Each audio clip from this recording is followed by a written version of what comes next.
29. 28. 27. 26. 25. 24. 23. 22. 21. 20. 19. 18. 17. 16. 15. 14. 13. 12. 11. 10. 8. 6. 6. What happened to 7? 7.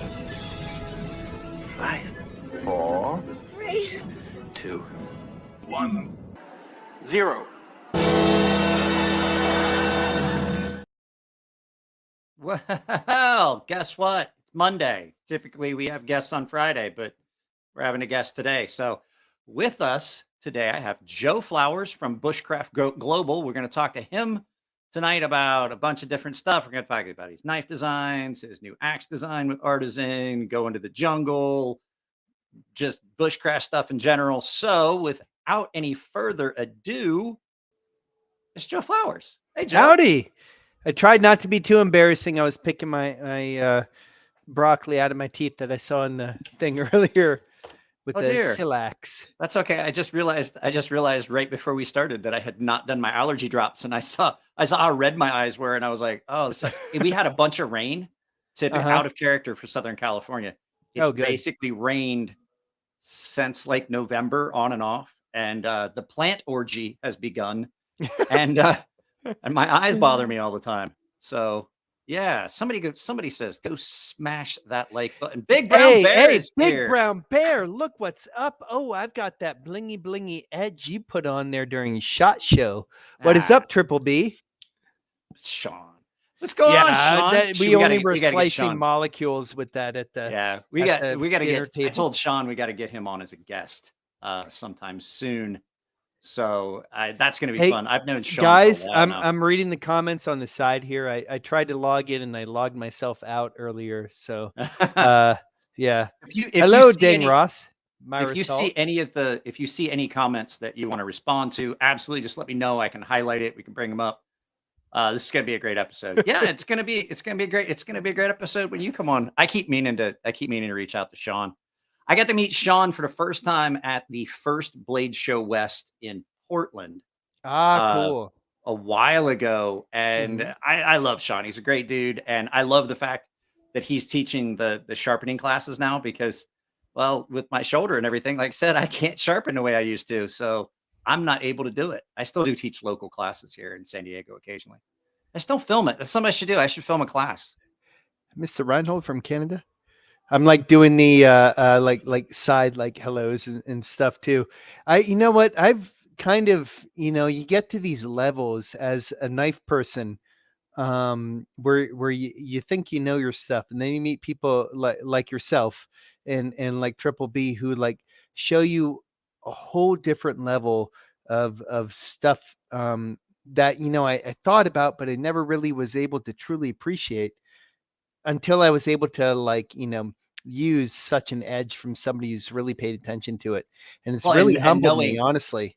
Yeah. And knowing what kind of edge you want for the task. Yeah. That's one of the big things. I used to tell people this, and like I got known for like doing these super mirror polished edges, but that's what's striking. And I would have people that would reach out to me and are like, oh, I want this, like the more polished, the higher the grit, the sharper. I'm like, that's not true. Like if you're cutting line and stuff like that, you may want to stay to a lower grit depending on the steel and depending on, all these different things. Are we jumping into the sharpening discussion already? No, we're not. We're not. No way. I wanted to get through some of this stuff, but before we did that, I want to let everybody know. So this is completely self-serving. We are going to talk about your knife designs, but the thing that's self-serving is if you're interested in these guys, there's purchase links in the description, so you can both support Joe and myself because they're affiliate links. So anything you purchase. But yeah, I haven't figured out affiliate links yet. I just got stuff. So it's at some point I'll figure out how to do those affiliate links. But the first thing I wanted to talk about was the Nebulax when we get to that. But I had a couple questions to ask first because I do have a list. Go for it. So just basically, so any of my subscribers that don't follow you and don't know about bushcraft, or just kind of give us a quick overview of Joe Flowers. I know that you've got a lot of stuff. You're a zoologist, you're a naturalist, you do all the bushcraft stuff, and you go down to the Amazon. And so just kind of give us a quick overview of you and bushcraft global, if you But would. bushcraft will work too. So Bushcraft. Yeah. Okay, we'll do that. Yeah, bushcraft. Either way. So, hi, my name is Joe Flowers. I like knives way too much, and somehow I'm in the knife industry as well. I got started watching Crocodile Dundee way too much. There's a dude with big knives and animals, and is really fun to talk to. And I kind of like, I don't know, adapted that, I guess. And so I'm a zoology major and entomology minor, entomologist by trade. I'm not currently employed in either parts of academia, so that's important. Because out in the middle of nowhere, up in the mountains where I live in North Carolina, they don't need an entomologist so much. But Why not? They got entomology a lot is of bugs. They got oh a lot yeah, of yeah, they bugs. do too. Well, You said Crocodile Dundee, and that made this make absolute sense. The the second you fuller. said it, I was like, Yep. okay, yeah, absolutely makes sense now. We'll back up to that. So keep in mind the fuller. So yeah, so I loved animals. I love creepy crawlies. I really like hot weather, and where you get all that stuff together is the jungle. So I went to the jungle in El Salvador, fell in love with that. Went to the jungle with Essie Knives, Jeff Mhm. Randall, for the first time, I think back in 2009, and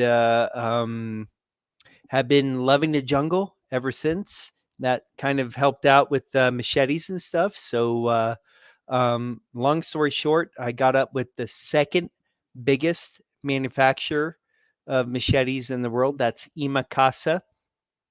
They're the parent company of Condor Tool and Knife. They make That's what I 40 wondered. That Yeah. sounded real familiar. That did Yeah, sound real so familiar. you've got the Imakasa, which is up here. They make 40,000 machetes a month. Lot. And That's a then lot. they wanted to make the Porsche version of their machetes, so they started Condor Tool and Knife. Right at the same time, I started designing for the U.S. made company Tops Knives. That was, well, longer than 10 years ago. I keep saying 10 years ago, but that was like 3 years ago. So I guess 12, 13 years ago. And it's been a fun ride ever since. Since then, I picked up Artisan, Yeah. CJRB. They've introduced me to the glory of powder steels that are affordable, and a few other companies like Work Tough. And I'm affiliated and love using other knife companies too, like LT Wright Knives. I've probably been camping with LT Wright, like no BS, at least 15 to 20 times. Love their stuff too. Very good friends, very loyal to them. And yeah, just basically a knife lover who's somehow got lucky. So that's more or less it. In Well, in the short run. you kind of answered my first two questions with that. You're like, because the second was like how you got into knives. And Got lucky. you already said it. The whole watching too much Crocodile Dundee. Yeah, well, the other thing is, I write, or used to write, prolifically. Sometimes I still do now, but I got into knives by writing for Tactical Knives magazine. You remember that Okay. back in the day, Mike? Yeah, I And do. I had loved it, ever since I was a kid. Like, everybody has this horror story about everybody throwing away the stacks of comics, their parents throwing Mhm. away those stacks of comics. Mine was when my mom threw away all my Tactical Knives magazines in the 90s, and I was in high school, and I was like, no. Yeah, And I graduated. I graduated and joined the Navy in '91, and that was one of the oh, the okay. magazines that I absolutely did go get. That and all the the gun guide. Yeah, Every year you came out with the gun. Every year they had the Guns Digest, and they would talk about yeah, all the new release. The big God, thick, I the big miss. thick edition. Yeah, I miss Soldier of Fortune magazine. Good God. I like if there are like a few magazines I would bring back, it would be American Survival Guide, only edited by Stephen Dick, who was also the editor for Tactical Knives magazine. Yeah. Who's an amazing person who does not get enough recognition, but also Soldier of Fortune. I remember miss Soldier of Fortune. I remember my mother would always get upset when I get it. She's like, "What is this crap? Like, what is this crap? You don't need this around." And I was like, I just kept that laying around so she didn't find my nudie magazines, because she'd throw a fit about that and then she'd stop looking. She'd like, there's crap all around your house. Yeah, well, so same deal. my little buddy, the Hobbit, was like, I was just under one or hit one in 1991. Well, and you're not much taller now than you were then. Yeah, well, same deal for me now. 5'9". I'm one of those vertically but it's cooler because I can go through caves much easier. So Not long doing story much of that. short, not many people do. Long story short, I started the company with a really dear friend named Gorn of Tanaboka Knives, and he knew some tribesmen, and he woke up one morning, came outside, and he met this crazy kid who was really into animals all along the jungle, because he owns this guy lives out in the middle of the jungle. He sounds like Arnold Schwarzenegger. And I get out of my hammock in the morning after checking out all these sloths and tarantulas in the Colombian Amazon. And he goes, "Yeah, man, what do you do for a living?" I'm like, "Well, I design and write about knives." And he goes, "Whoa, really? Come over to my house and check this out." And basically, with that quick meeting, I started Bushcraft Global, or we started Bushcraft Global together, just by knowing a couple of different tribesmen who were way better at using knives than I am, for sure. But definitely, like most of us, we're here in the U.S. or wherever, so used to typing, being indoor bushcrafters, and I met some people who were really, really legit, and I decided, man, it'd be a piece of my heart would be missing if I didn't learn from these guys. So I made it into people that aren't doing bushcraft as a hobby. It's just no, how they have to yeah, live. Yeah, it's their just Monday a way of life. Yeah, it's like, this is just how I live. Right. You know what? I am a horrible carver. But I never feel bad, because like some guy who can make like the most wonderful old man beard, like hiking sticks and stuff, is completely humbled down there by like a 5-year-old with a broken butcher knife. So it's like, wow, I get to see like the whole spectrum, and that's eye-opening if you're into knives, to see people who really appreciate the cutting edge. Like, dude, one time, I swear we broke a piece of glass just to see what the Métis tribe, one of the tribes that we work with, was able Just to do. What they were able to do with it. Yeah, and probably amazing. no Whatever problem. they could do with a knife. Yeah, like it made me feel horrible and like a kid with what I can do with deer, because they just use a piece of broken glass or obsidian too. We brought obsidian one time just to see, just to let them try it. For years, that was the pinnacle. And to tell you the truth, you can actually. I was reading about this. It's funny. I was reading about it not long ago, where they were talking about how much sharper you can get obsidian than you can get steel, because of the fact you can get it down like at the cutting edge to just like one molecule. Right. And it's just incredibly. And I, having cut myself on a piece of obsidian and on flint, you're like, yeah, I can see that. Like it's stupid sharp. You're like, oh, I didn't realize I was bleeding. I didn't realize I cut myself. You don't even realize it. It's so sharp.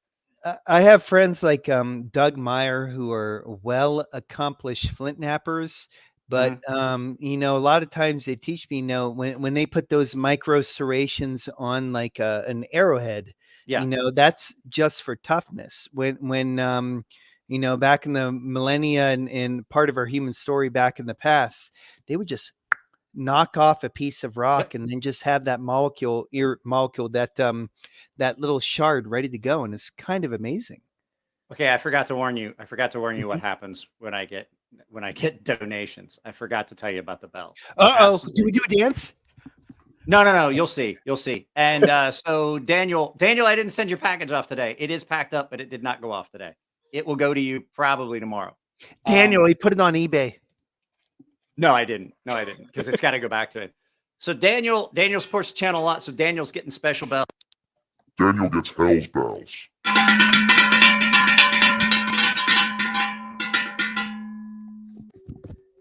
I don't have a regular bell. I have a cowbell. I'm not a normal YouTube channel. You know the guys I that got have a little- didgeridoo.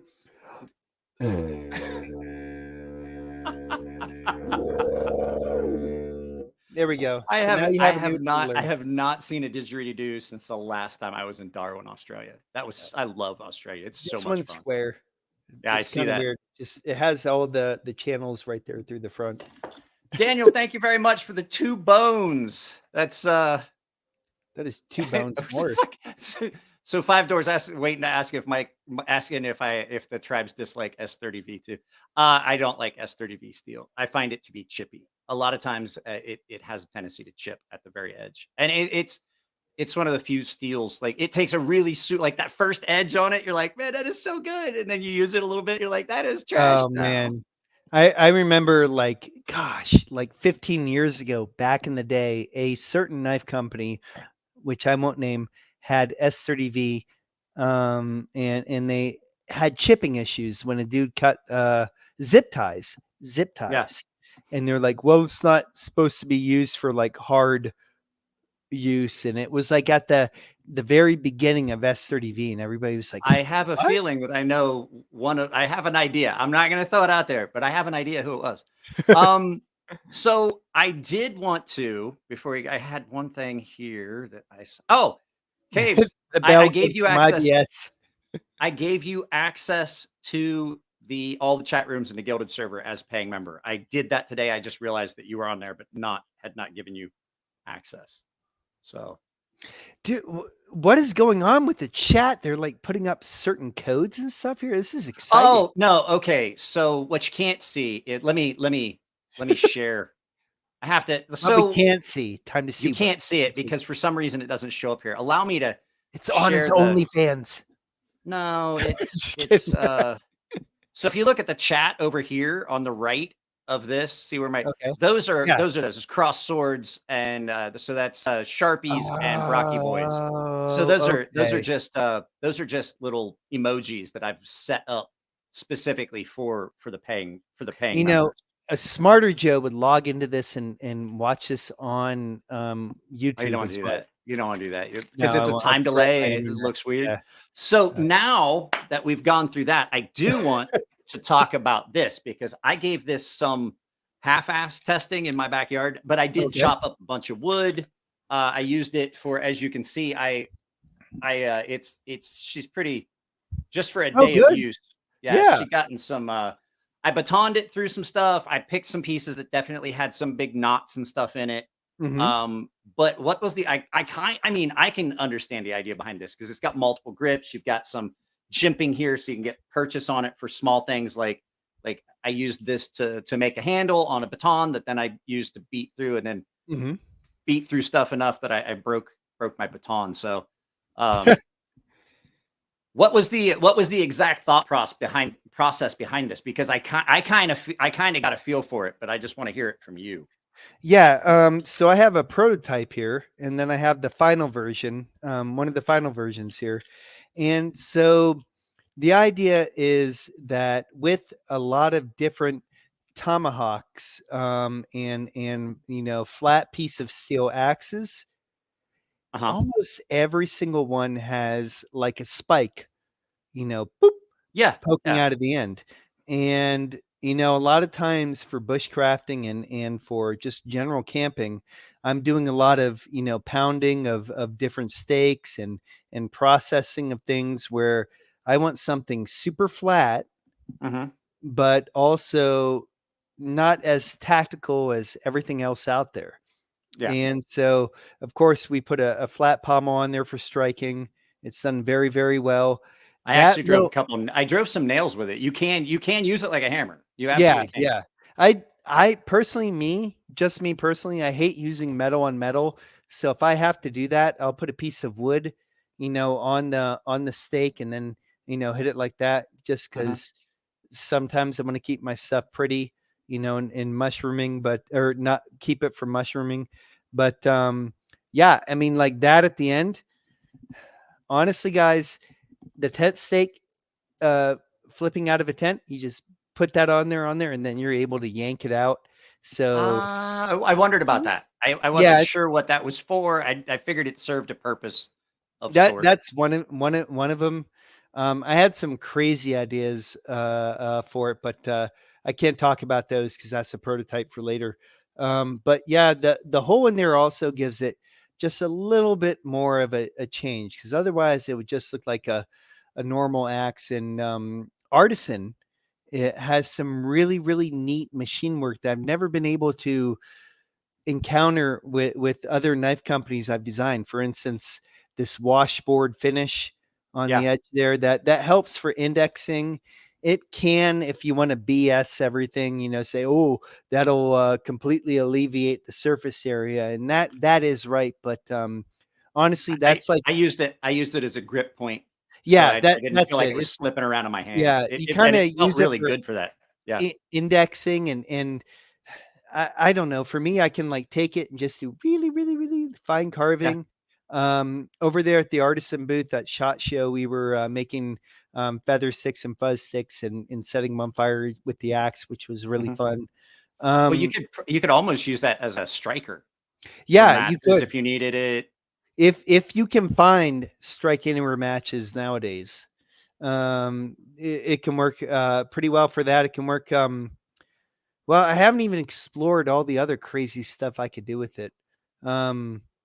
Yeah, give me like 5 minutes and I'll give you a couple of other answers. Well, but I thought about if you had like a square, like if you wanted to round like burnish off the ends of something that was sharp that you might not, yeah, like you might be using it like when you're pushing down when you're doing the bow yeah, and everything, and you got like a sharp corner. It might be that you could use that to like knock a corner off it, make more rounded pieces. yeah. You could use it kind of like a file, and I believe they have this rock weld at 58. I think this is C3. We had a change up in the steel where they used something that I wasn't so familiar with, and it was supposed to be a lower end steel. And good God, I threw this one a lot. Like I had a Serbian MMA fighter down in the middle of the Amazon jungle throw this as hard as he could at a really, really hard tree, and he couldn't break it. He broke some Magna Cup, but he couldn't break this. So I don't know what that means. The plan is my friend has we throw knives and tomahawks at his house. He's got a target in his yard. Yeah. And he was like, hey, we should throw it. And I was like, I would rather finish the video and talk to Joe about it and have it be in one piece than us up and fuck it up all like completely ruin it.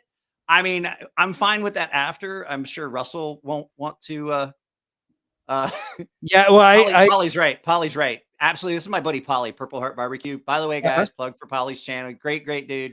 He wasn't smart enough to get out of the way, so he does have a Purple Heart. He has that enemy marksmanship award.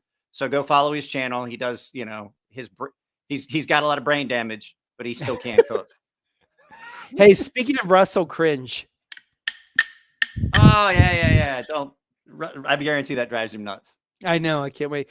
And it's really interesting working with Artisan is their level of machining and all that is at a completely different level from other companies I worked with. And good gosh, can they prototype stuff out very quickly? Yeah, when they want to. I sent them the design for the sea snake. We were talking about that earlier. Yeah. I sent them the design for the sea snake. No joke. 4 weeks later, I had 3 of them in hand. They're like, tell us if you like them. And I was like, I'm gonna say, just fucking make them just like that. Like I made 0 changes. When I made the big stonefish with We Knife Company, there was a hiccup with blade stock thickness and handle thickness, and we actually had to make a second batch of prototypes to get the right feel in hand. And I was like, with Artisan, like they took that design and it was I was like, well, that was quick. All done. Go. Meanwhile, make them. We're still on like prototype number like 12 of this. I love how like the internet is like fogging the picture too. Are we? Well, yeah, because you've got it. Yeah, you've got the filter on. Yeah, sorry guys. My GoPro died right before this, so That was I had to use a interesting. cheap one. Hey, that was by the interesting. way, they're sending me a new one. I told you to check it out because they Yeah. have quality issues. Yep. So that's the hatchet, and I'm going to tell Mhm. you guys right, or the tomahawk. I'm going to tell you guys right now. The nice thing about it too is I don't think you're going to be able to break anything. It's a solid piece, full tang, G10 handles. I'm pretty sure you're not going to be able to damage much of this. So I've tried if you're really, hard on stuff, really hard. I've been known to break shit. People were like, "How the fuck did you break that?" I broke a gun system. I broke a gun system on a ship one time, and the Japanese guys that had to come out to fix it, like I explained to them on the phone what we broke, and they didn't believe me. And so they flew out to the ship, the crew, because the guys that worked on the guns on the 5-inch gun systems were the Japanese contractors, and they came out. They flew them out, and they looked at it, and they were like, "Oh, we didn't think you actually meant that part, but you actually broke that." Like I was like, "Do you have a spare?" Like, no, we have to call the company that makes the guns and have them make one. And I was That's like, awesome. I broke something that they don't even keep in stock. They're like, they don't make extras because I don't think anyone's ever broke one. All right, sounds like one of us is going to have to shoot the prototypes. Shoot the prototypes. I think we could probably get our mutual friends Dutch Bushcraft knives to shoot. Oh no, I was just going to do one outside my door later on tonight, but Oh, you were? Oh, okay. Yeah, Well, why send me pictures of it. hey, great Instagram. Yeah, great way to get banned. So now this one, I'm gonna show it because I don't know if you have one of the hyperlights. This is Yeah. the one that the second I saw it, I was like, that's like a small Crocodile Dundee Mhm. knife. And with you saying that, so is that kind of what the oh yeah, well, you've got one. Here we go. Like I Yeah. said, guys, if you're interested in there are links down below. You're supporting both Joe and myself. Hey, well, Hey. this is a deal with the Crocodile Dundee influence, and I think all you guys on the right side over here might appreciate this. If this knife didn't have the bevel, it would look pretty normal. And what you Yeah. see in the 80s movies knives is that all of them have bevels. Not all of them, but a good part of them. The You mean the Rambo big knife, Fuller? yeah, the big Fuller. I'm sorry, bevel. Yeah, yeah. I love Fuller. Fullers. I love The Fullers. That's one of the Fuller. things that I'm glad have come back over time. Yeah, and you know that Fuller on screen, you know, makes a knife look very, very different. You see it in the Rambo knife, the Predator knife, the Crocodile Dundee knife. In the 80s, that was a great way for a knife to, you know, physically look different on camera.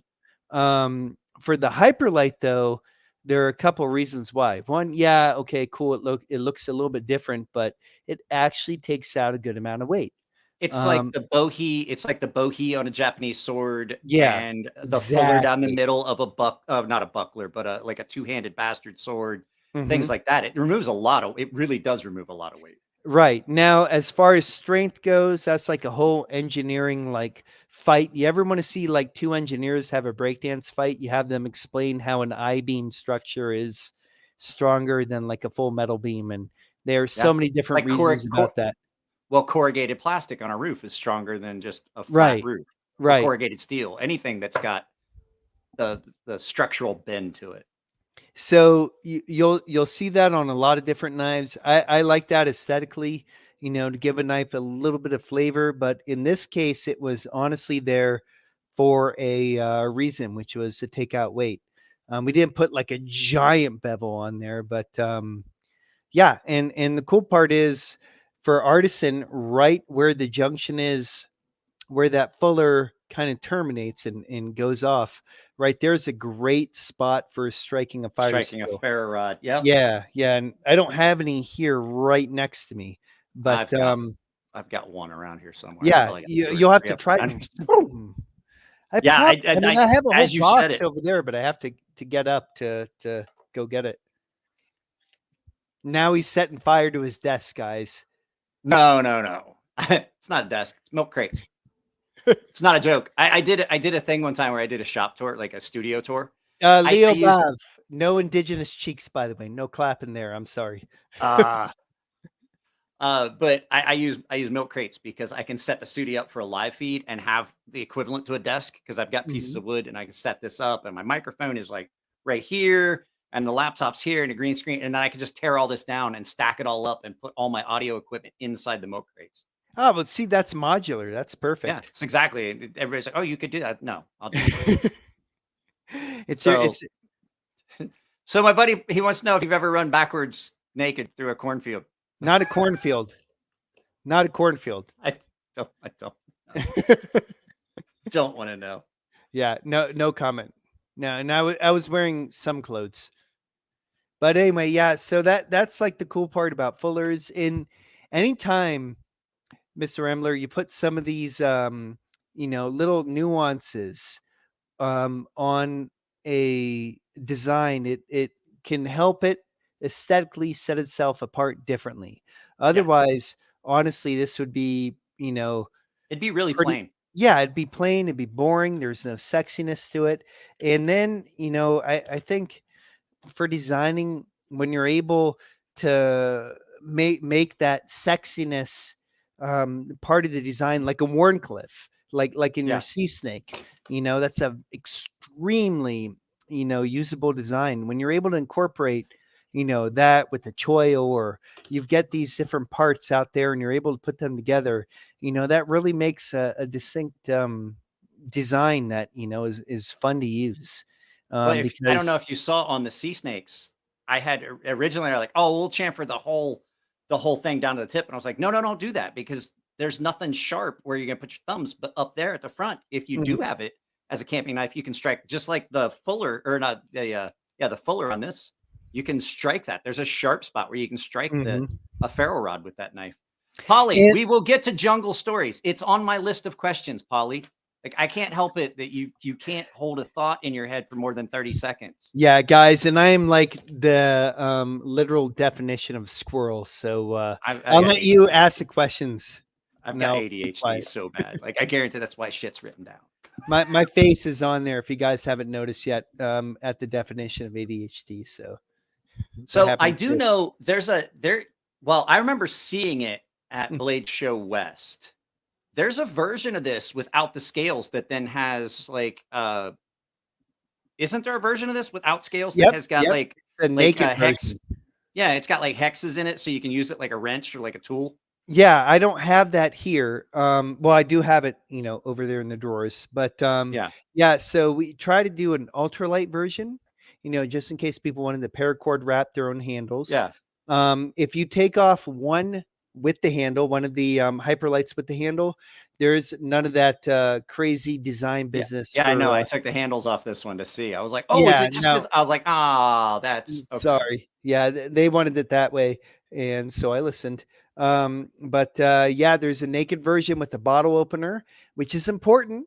If you've had any beer, to have a bottle opener. All right, I've got the space right here. This is the area. I got to ring a bell. Watch your ears. It's obnoxious. Okay. Woo! We got to do the didgeridoo too. There we go.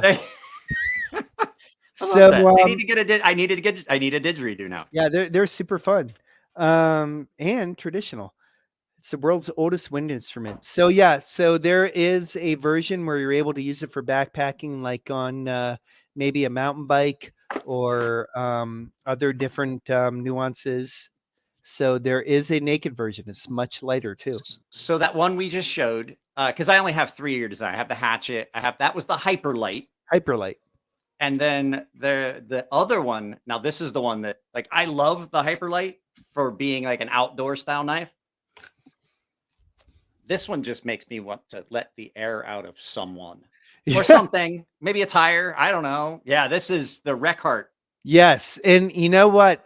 The reckart looks super tactical in black, but if you look at it in other colors, you notice it kind of has like that bushcraft flavor. Yeah, it does. Artisan first came out with the black version. If you guys want to, type them into, hey, we want a green version, or in this case, a low Neutral?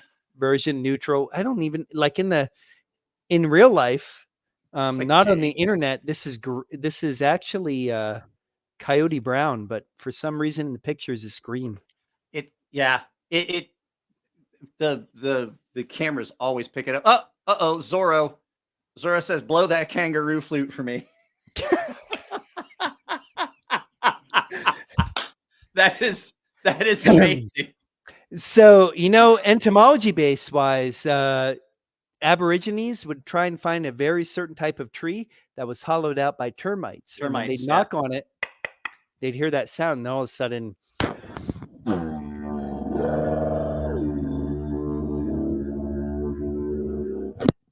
and that I would ate a lot of cabbage. I ate a lot of cabbage yesterday. That's what my stomach sounds like. I was like, oh, my stomach's bothering me. Thank you for the 3 bones, Zorro. So, guys, if you haven't had the book Camping and Woodcraft I was about to say, I'm sure I have one here somewhere. That is Camping the reckart cave. and Woodcraft. Let's see, right here. Here we go. Camping and Woodcraft. This thing is thick, by Horace Kephart. Yep, Kephart. We had it. We had a copy of that at my grandparents' house. Excellent book if you like anything to do with knives in the outdoors. Very cool book. Kephart was one of the first guys to kind of like the grandfather of the Smoky Mountains. And then there was this guy named Rex Applegate. He made a little knife with Rex Fairbane or with Fairbane Applegate. Exactly. Yeah. Yes.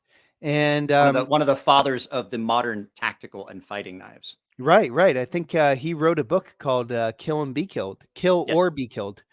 And so, the story is I had an idea where they were all hanging out at a bar and designed a knife together. And so it has some of the same lines that the Applegate knife has and the same lines that the Kephart has too. Yeah. So that's where we're at. Guys, I apologize, Internet, by the way, for the horrible camera. You can yell at GoPro for that because my GoPro 10, that's my normal webcam, died right before this. Which is not an uncommon thing with GoPros. Yeah, that's what we're learning. Anyway, Thug Life. Got to get into Kephart wrote the book. Yeah, this is Horace Kephart. Right. Yep, Horace Kephart. 2 volumes in one. Yeah. Camping and Woodcraft, guys. I love the handles on this because they come down here just enough that you've got a good area where you feel secure, but it doesn't feel slick, and it widens up just enough. And it's got that old school like coffin handle like buoy kind of thing to it, and it's just nice and contoured. This one of the 2, I think this one is more along the lines of my style of knife because it's on top of the fact that it is really comfortable, even though it is kind of a dagger grind. It's nice and thin behind the edge, and I like a knife that has got a lot of flat, which is why I like Warncliffe's because I can do a lot of stuff with it, and then enough belly that you can just get around. Like if you needed to skin with this, you could get up on it and use it. Yeah. One of the most fulfilling times as a knife person was when I hung out with Ethan Becker of Becker Knives. Of K-Bar. Amazing dude. We're really good friends. We've also been camping God knows how many times. But I actually met Horace Kephart's granddaughter, Libby Kephart, and got to know her real well. And Horace Kephart's personal knife and his notes were at a certain library here in North Carolina, where I live, up in the mountains. They were actually in Western North Carolina. And so I called up Libby Kephart and asked her, is there a way Ethan and I can go over there and get a hands-on look at all of Horace Kephart's stuff? And guys, if you don't know, this gentleman was like one of the most prolific writers of the early 1900s. And he had one of his own. He was like one of the OG. Okay, hang on a second. Josh, I don't give stuff away on this channel. You know that. So just ignore whatever the fuck Paulie is saying. He's a fucking idiot. Well, I can give something away. We don't have to do that. I mean, if we had wanted here, what is just that? Ready to go. Okay, so let me finish my story first. But hang on a second. So the one we just showed is the reckart, the one we were just talking about. Correct. And even if you were curious, you could go down below and you find the links and you could just click on it and it would tell you because it's in the description. Anyway, Correct. so yeah, you got to see the We got to hold Horace Kephart's original? original knife, his own knife, his knife that has what everybody thinks is a recurve. No, that's when Homeboy just took it and sharpened it a whole bunch. Cole Klesser made the original one out of a certain, I believe, variation of 1095. You'll have to ask Ethan Becker about it, but then the museum curator was like, "Gosh, you both are huge knife nerds, aren't you?" We were like, "Yeah, it's true." Yeah. And after 2 hours of photographing and doing all the he's like, let's go into the back section. And we were both like, what? And so he pulled out like an archive. Like I can't show you on the camera because it's much bigger, but an archive of Horace Kephart's personal notes. And so we were both able to pilfer through these like 1910s, 1900s notes. And he had like notes on like Abercrombie's like original like knife designs and things like that were just mind blowing at the time. But the cool part was, he had all these different materials at the time and he had like samples in his notebook and stuff too. And, a lot of us do that today where we're like, oh man, this is Grivery or this is Tarot Tough. And, oh, I got a sample here in my garage and all that. So, Horace Kephart was an amazing scholar, but he was also just a big dork into the stuff that we were into as well, I think. So Probably that like was me really and cool. probably like me and Big Brown Bear with the sharpening stuff. I've got drawers full of sharpening stones, and I'm like, I don't like those ones anymore. I like these ones better. And then you're like, this one's good for this.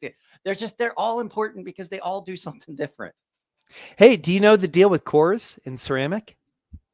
The deal with what? Cores. Like Coors, the beer company? Uh-huh. Yeah, what about it? They're I a primary ceramic maker for a lot of different ceramics out there, including knife sharpening ceramics. I did not know that. Yeah, so super cool. I heard they used to make toilets too, but Cores is a huge ceramic company as well. I had no idea. I wonder if that's where Spyderco gets their ceramics that they use in their ultra fine ceramics. I don't know. They're kind of in the same area. Yeah, that's I was just like, as you said that, I was like, I wonder if that's where they came from. Who knows? Who knows where I got that from? So I put Paulie in timeout because he was irritating me. All right. So he talked about knife designs. I have to ask. So what is your favorite EDC loadout for like just day to day? What's your average? Yeah. What's your average carry? What do you usually have in your pockets on a day to day? Not going into the jungle. I imagine that's going to be a lot of different stuff. Now this is going to really confuse a lot of people because I have, like $800 folding knives and I'm good friends with Spyderco. I went to their factory. I love Spyderco to death. But honestly, guys, everybody's going to cringe when I say this. Yeah, that's in my pocket right now, and this is what I carry almost all the time. It's a bird. Bird. It's I was going to say bird that's a bird. Caracara. Yeah. An 8 CR MOV, or 8 CR 13 MOV. I'm sorry, 8 CR. 8 CR and 9 CR are good steels. If they're heat treated well, they're not bad steels. I use this on wire, and I don't worry about it. I use this I give this to people and they can use it and I don't cringe a little bit. Now, when I'm rolling around like Blade Show and all that, I got some nicer stuff, or when I'm actually doing like real knife work in the woods. But I've lost a lot of knives. Yeah. And when I lost my Spyderco LC200N Caribbean in the Florida Keys and found it a month and a half later in the ocean diving. Yeah. I said, I'm done carrying knives. So you lost you lost your Caribbean in the fucking Caribbean.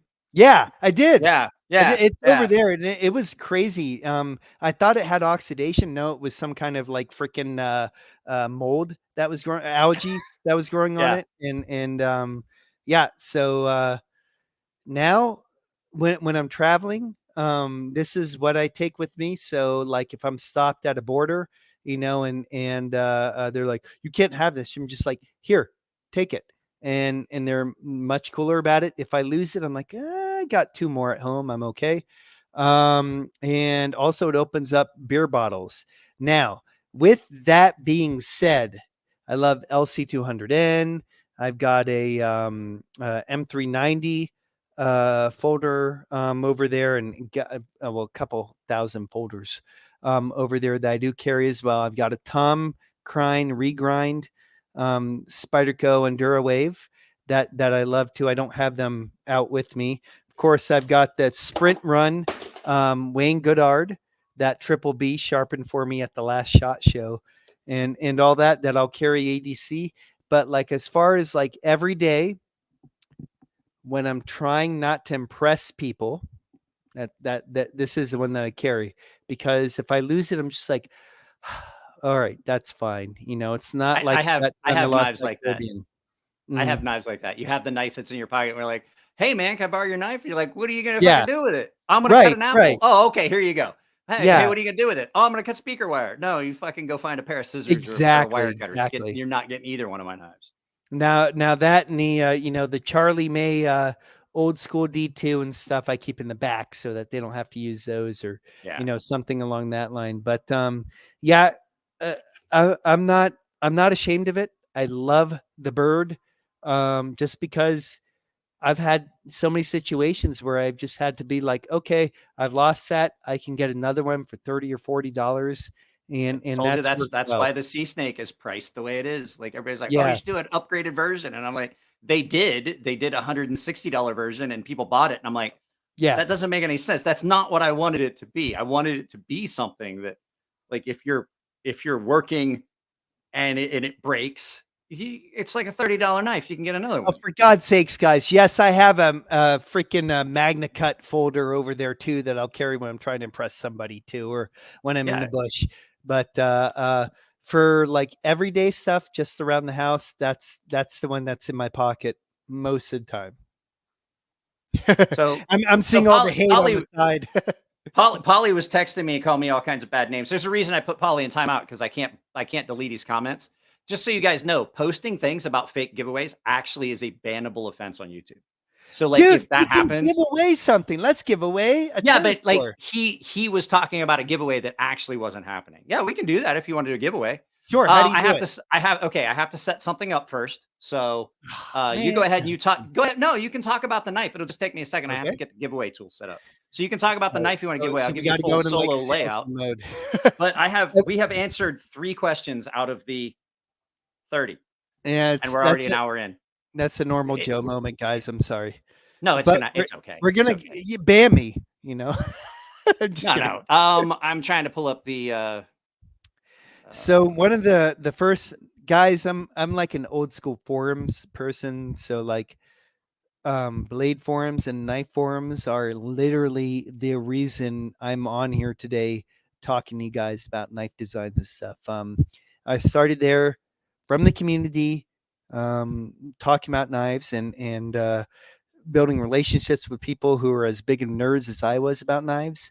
And one of the first knife designs I ever did was a collaboration with Brian Andrews, Off the Map Custom Knives, and that was the pterosaur. So that came out in 2009. I have it over there, but that's back in the stacks behind me, which you can't see with the brown. And Condor came up to me and said, Joe, Condor Tool Knife wants to make a 1095 knife that people can afford with a injection molded handle. And I was like, I have the design for you. I think I feel like this would be a good fit, but if you don't make it under $50, I really don't want you guys to try and do it. And so like, all right, challenge accepted. So we made the pterosaur, and that came out, I believe, in 2012 or something along that line. And now we have the word Bushcraft on the thing. Oh, that's the hashtag for the entry So all you have to do is 1 entry per person. It automatically filters out any duplicates. So there's no sense just like, Oh my gosh, that's super easy. yeah, just type in Bushcraft. That's your entry. Hashtag Bushcraft, all one word, all caps, and that's your entry. And we'll give it, 30 minutes or so. Okay. Right, just about 30 minutes before we end. That way we have time for everybody to get in touch with you. And so what will happen is they're going to reach out to you on Instagram as the winner. And then okay. And I can ship send it to direct- them. Yeah, you can just ship it directly to them. That way there's no big thing. That's what I like. Cause yeah, that way it's able to fit in a what's it called? The priority mail flat rate box. So this was the first time they did an injection molded sheath. And it was a really, really good seller. If not one of their best sellers. So new this year, I'm so prepared that it's actually in my Bushcraft library. So I have to go grab that item real quick. Yeah, so go ahead. Yeah, so I'm going to talk And about that that means- new thing this year. Yeah, And that go means for it. what? That means You get to chew out the purple guy. Oh, Purple Heart Barbecue. Yeah. So yeah, I've got another question. So yeah, guys, that wasn't me just being a jerk.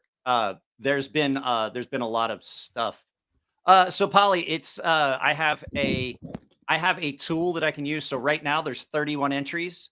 There's 46 people here. All you have to do is in the comment section, type in the word hashtag, all one word, all caps, Bushcraft, as you see it up there. Hashtag Bushcraft, and all you have to do is type it in the comments, and that's your entry. So, Sorry, Purple Heart Barbecue, calling you purple guy. I couldn't. but Mark Ridgewell says that Polly has a smelly Bushcraft, which I absolutely wrong type of bush, dude. No. We leave it. So yeah, that's all you have to do. With 45 people here, we should be able to get enough people entered. Like I said, we'll give it away about 30 minutes from now. So let's see what's new for this year. All right. So this was the first time that we've done an injection molded sheath, right? So that was a big deal for Condor. I'm learning all the time, and so are they. So new this year is, I'm trying to get this focused. Right. Oh, now you're completely out of focus. Yeah. What? God. Thanks, GoPro. This unfocused moment is brought to you by GoPro. Let me hold this right by my face. There you go. There we go. Is that kind of working?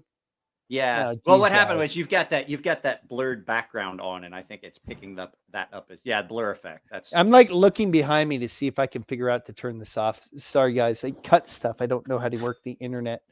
Okay, here we go. That's a much larger. That's a much larger knife than the one you just showed. Correct. This is a 14-inch machete.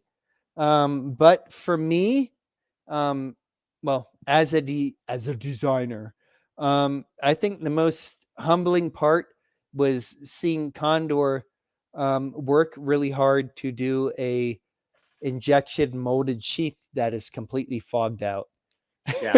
Well, no, I can see it. You can see it. That's cool like that. While I do like some of the injection molded sheaths, I absolutely don't like the ones that Cold Steel uses. Well, yeah, because they got fiberglass in them, and the second you draw the knife out of the sheath, it's dull, like because it rubs up against the fiberglass impregnated nylon that they use, or not nylon, the fiberglass. Is it? Yeah, FRN, fiberglass reinforced nylon, and yeah, well, there. Hold on, it's Cold Steel, so it's Securex, and it's been copyrighted 8,000 times. But I believe the sheath. I'm not sure about this, guys, but I believe the sheaths are FRN too. These sheaths are high impact. God bless that freaking guys. I am so sorry for the fog. This is high impact polypropylene. Nice. So it's a little bit more forgiving. One of the other things I like about high impact polypropylene is that in cold weather, if you get into like below zero, which honestly I'm not commonly in, sometimes if you drop a sheath, you can crack it. I've only seen that happen one time, but I've heard about it a couple of times. This stuff doesn't do that as much. Nice. So So guys, there's like now we got an influx of people. There's 51 people here. Oh, Guys, must to be the enter giveaway. if you enter the giveaway, just type in the comments, just type in the hashtag Bushcraft as you see it here. I want to make sure everybody has a chance to win. I don't do giveaways very often on the channel. So it really screws you up, right? If we do giveaways. No, it doesn't. I just Cool. Let's give away Nax too. Jesus Christ, that's a whole separate giveaway. All right, well, we would have to pick the winner now and then do another one. We can do that. We can still do it. Why not? Okay. So while I figure out, you get a Bushcraft and you get a Bushcraft. You get a Bushcraft. We'll pick a different word for that. So I'm gonna give you guys. I'll give you guys 3 more minutes then before I draw. So if you're here and you didn't already type hashtag Bushcraft as you see it here, then you won't be entered in the giveaway. But I wanted to ask you questions. Go for it. Yeah, Sorry. I wanted to ask you about typical. What is your favorite and least favorite foods that your bushcraft stuff, like while you're in the jungle? What's your favorite thing you've had to eat and least favorite thing you've had to eat? So there is something called chontaduro. Chontaduro, which is a peach palm. Literally, if you Google peach palm, you can even order these things off of Amazon. And it's this tiny little, like coconut looking, starchy palm fruit that's super delicious. I really like the texture. The texture is very similar to, well, no, it's not similar to anything. It's just a really nice peach palm. It looks like a little tiny coconut, guys, that you just kind of peel the skin off and chew it. Chontaduro. You can also make the tree into a blowgun. You can use it for bows, a billion other uses too, but it's also super tasty. The worst thing I've had. Gosh, everything's so tasty down there. Like even the bugs. Yeah,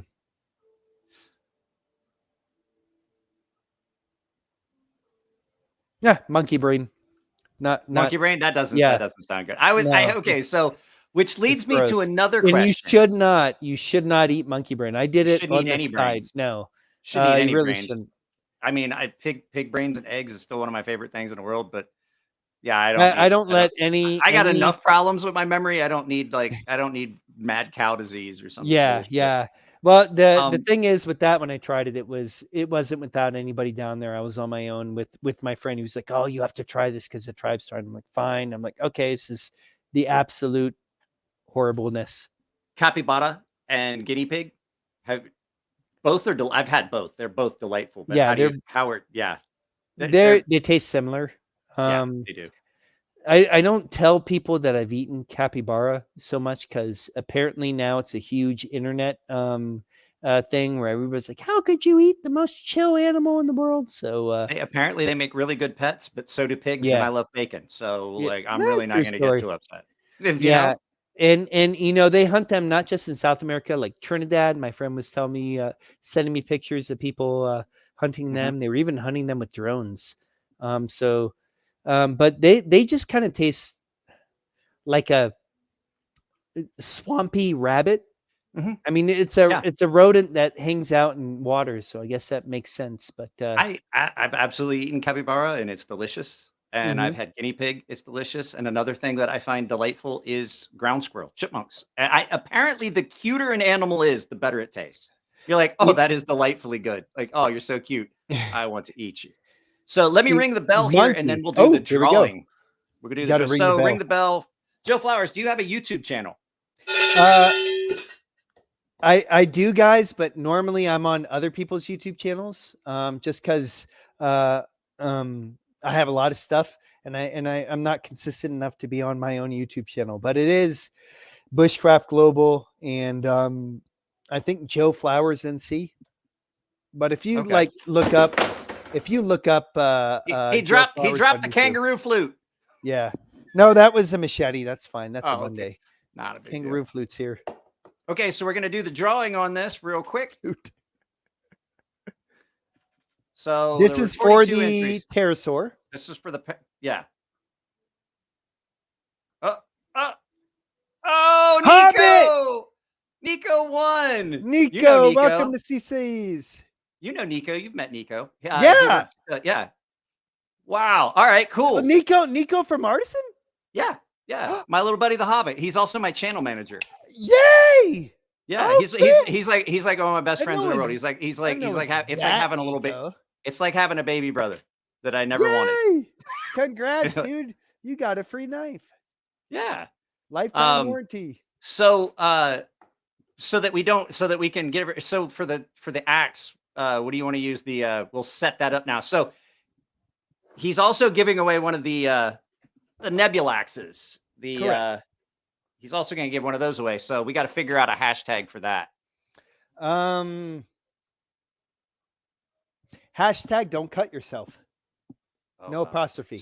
I got news for you. People are going to misspell that. All right. How about hashtag Band-Aids? That works. Hashtag Band-Aid. Start collecting comments. So the new giveaway hashtag is hashtag Band-Aid. So, hey, bro, like that is hosted offsite on its own website. It collects. StreamYard does it. There is no recount necessary. And I saw what happened. I gave Polly a knife one time, and he's like, knife review, yeah, and threw a knife that I went to the trouble of packing up and sending to him that he won on my channel, and threw it in the trash. And I'm like, great, that's the kind of friends I have. Guys, when as a knife reviewer and also a knife lover and a receiver of knives, when people give you knives, don't complain about it later. God, I was on one other YouTube channel and I gave away a knife and the guy was like all angry about it when he got it. He was like, I thought the handle would be longer and all that. I'm like, okay, dude, I'll pay you, send the money back. I'm sorry it cost you that much. So when companies give stuff away, this is the only, sorry, I'm on a side rant, everybody. This is the only pterosaur I have right now that I can give away. That Artisan, I have 2 of these. The other one is mine. This one is just a giveaway. When companies give you stuff away, they aren't full of knives everywhere. It's just us trying to be like supportive of stuff. I wish I had some kind of budget just to give away knives. He said, I didn't complain. I just threw it away. He's not lying. He's not getting anything. He's not lying. Yeah. If Polly pops up, it's a redraw. It is a redraw. He wants that axe. Instead of the axe, we're just going to send him a glitter bomb. Yes, we should do that. We Purple glitter, though. Absolutely do that. Hey, you have questions. He'll flip out. He's like, it's another enemy ID. Ah! Sorry, Polly. Sorry. Hey, I think you had some questions at some point here. We'll get back to that. This is how it always goes. It always goes. You should see it when it's like me and Jim Skelton. Like I've known Jim for years, and like I'll have a list of questions, and I may as well 5 minutes in, I'm like, I'm done with those. Forget about it. Okay, so I do have a question about this because I have a small set of diamond stones that would go in my pack. Sharpening in the field. Do you have a specific set, or do you try to find ways to do it? Like, do you do it the way that the indigenous, the indigenous people there would do it? Do you follow their guide and find a stone that is abrasive enough to sharpen on, or do you take a sharpening kit? Like, I'm not doing it like that with a river rock. Well, I mean, normally when I go down there, it's very knife centric for our tasks. It's literally like a knife vacation. And so everybody brings their own sharpening stones and stuff. Me personally, my most used stone is a combo stone from Easy Lap. I love Easy Lap's diamonds.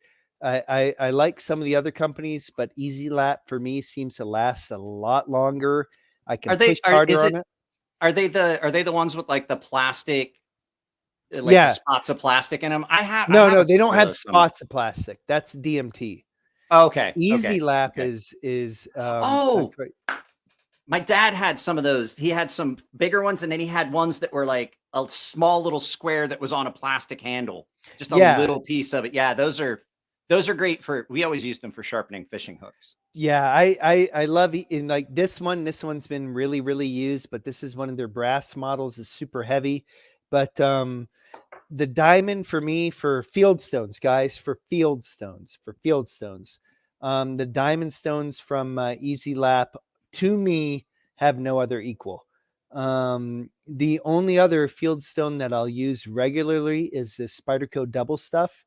But with the Easy Lap, it's got like my favorite one has ceramic on one side and then diamond. I think it's medium or fine, depends on which one I'm going to take out on the other. And I can use that to take out if I have S30V chips and then still hone it, and it's able to get a lot of work done. So I like Easy Lap's combo stones a lot. They give me stuff because I see how ridiculous I use it down there, and I have a friend down there who uses other diamond stones and Easy Lap next to each other to put final edges on some of its more rudimentary knives, and he loves it. So I really like Easy Lap as far as the diamond stone. It works great with carbon steels. It does some crazy physics. I think that some of the other diamond stones don't do as much. So that's what I primarily use when I'm bringing stuff that are my own down there. As far as what the heck the indigenous use, they can get shaving sharp with just a file.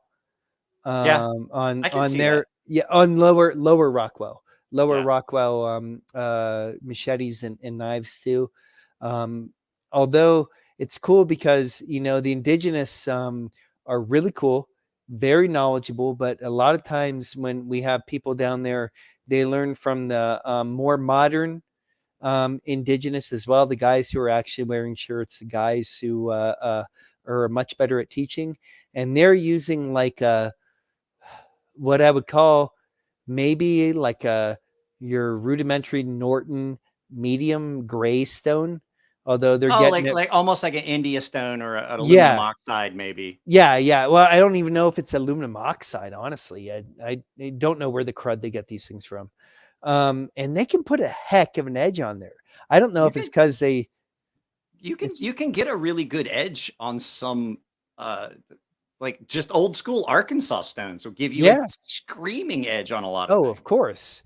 And you know, our version of edges, this is important, especially as a sharpening person versus like maybe a Brazilian who's in a dugout.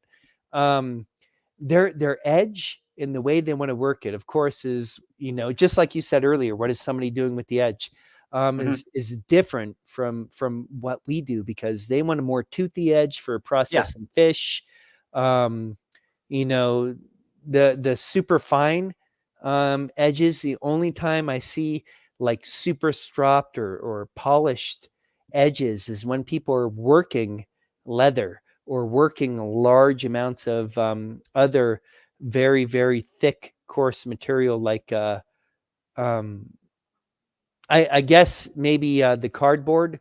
I've seen somebody working cardboard down there, more or less making their own boxes. I saw a dude strop on the side of cardboard. I do that all the time.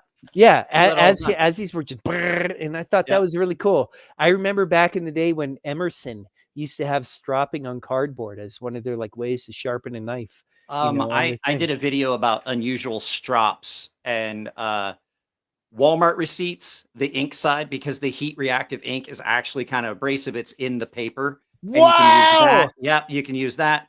Newspaper, because it's bound with a ceramic mud, because it's loosely bound fibers, it's bound with a ceramic mud. And on top of that, the ink, you wind up with about a 1000 grit abrasive, and you can just use ARRPM 9. I'm going to tell you right now, that is my preferred way to strop ARRPM 9, is take a block of wood, take 2 sheets of newspaper or phone book paper, and lay them across it, and you get a little bit of, because I like to do a convex edge, so you get kind of like that apple seed. I've got the RPM 9. I'm like looking around for that right now. I'm going to take the Kephart book.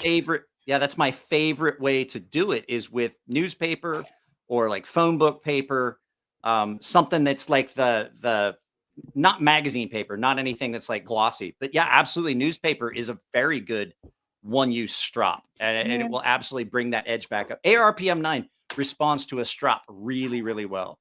Hey, the sea lax. Yeah, we're going to be stropping. This isn't sacrilege. I think Horst Kephart would love this. We're going to strop on. Okay. Well, see, wood already has a lot of silicates and stuff in it as it grows, and then as it's processed, and then, like I said, like newspaper has a lot first. Of, yeah, but this is Horst Kephart's book. It's oh wow, better. Kidding, guys. So, what is this? I got a fever, and the only prescription is more cowbell. Well, I don't ring the bell for free. It says so across the bottom. I don't ring the bell for free. Sorry, it's reserved for. Did I do free bell? I didn't do free bell though, did I? What's free bell? Is that like free bird? Yeah, I give free bell every once in a while, and usually free bell is interesting. I mean, you were asking about interesting sharpening ways. In Peru, a lot of times they'll use asphalt, and they'll be using like a machete, which is less Rockwell, right? It's like 52. Yeah. And they'll have areas where it's like coarser, finer, like on the side. No, don't sharpen on that part of the road. That's well, you that's start your starter there, stone. and then you have to go over here to this spot, like maybe 5 feet away, and it's like much darker. And I thought that was super interesting too. Guys, just a reminder, there are 50 people here, and only 38 people are entered into the giveaway. So the entry is Band-Aid, hashtag Band-Aid, as you see it here. And then all you have to do is you got to DM Joe here on Instagram and let him know that you're the one that won. You got to prove it though. One of the most interesting Band-Aids I've found out about recently. Can you guys still hear me? Super glue? Nope. The ones with the coagulant inside it. Oh, the quick clot built into it. That shit burns like hell. I guess. Oh man, they don't even have anything on there. But yeah, I bought them on. This is a knife centric first aid kit, but you can buy Band-Aids with the quick clot inside it. So you just put it on there, man. That's really handy at Blade Chill if you accidentally cut yourself. So I have a second aid kit. It's got duct tape, electrical tape, and dirty paper towels, and it's inside an old cardboard box. I keep it under the seat of my car. It's the second aid. Oh my God, kit. I got to write that one down. That's pretty good. Second aid. Hey, I'm sorry. We used all the first aid. You're stuck with the second aid kit. This one comes with the Sony Bola and it's got like two used. It's got like 2 used Band-Aids, then a roll of duct tape, a roll of electrical tape, and a paper towel I used to check the oil in the truck earlier. That's what you break out right there. Oh, so another way, if you guys are dude, that quick clot stuff's expensive. You can use black pepper as a quick coagulant, but it burns like hell too. It does. Anything you put, anything you use to coagulate, it's gonna burn like hell. I don't know why. Like, hey, you were dumb enough to cut yourself. Yeah, now your nerves have to get back at you. Yeah. Okay, so what is your of all the places you've went doing bushcraft stuff and traveling, what is your favorite location of all time? Both stateside and outside of the United States. Ooh, man, stateside. Or do you want both? Yeah. What's your favorite stateside and what's your favorite other places? Everglades in the U.S. Because it's not exactly just jungly, but as far as biodiversity and lots of different animals, there's only one Everglades in the world.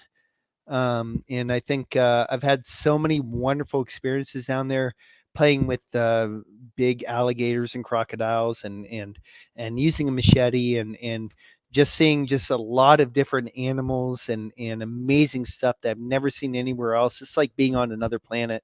I went on a fishing trip with my father down there. Oh, wow. I bet that was incredible. It was one of the last trips we made before I joined the Navy. And we went on an airboat. We were fishing. It's amazing. And there's like Like the guys that are in the Everglades that are running the airboats, it's like roads. They know exactly where they're going. They're just going down and they're like, oh, I missed my turn. And they come back and I was like, what do you mean you missed your fucking turn? I don't see anything but fucking swamp. There is no turn. Yeah, So, and this is the thing too. I lump the Everglades and kind of South Florida, where the Florida Keys and the Everglades more or less together, and you have such a crazy change in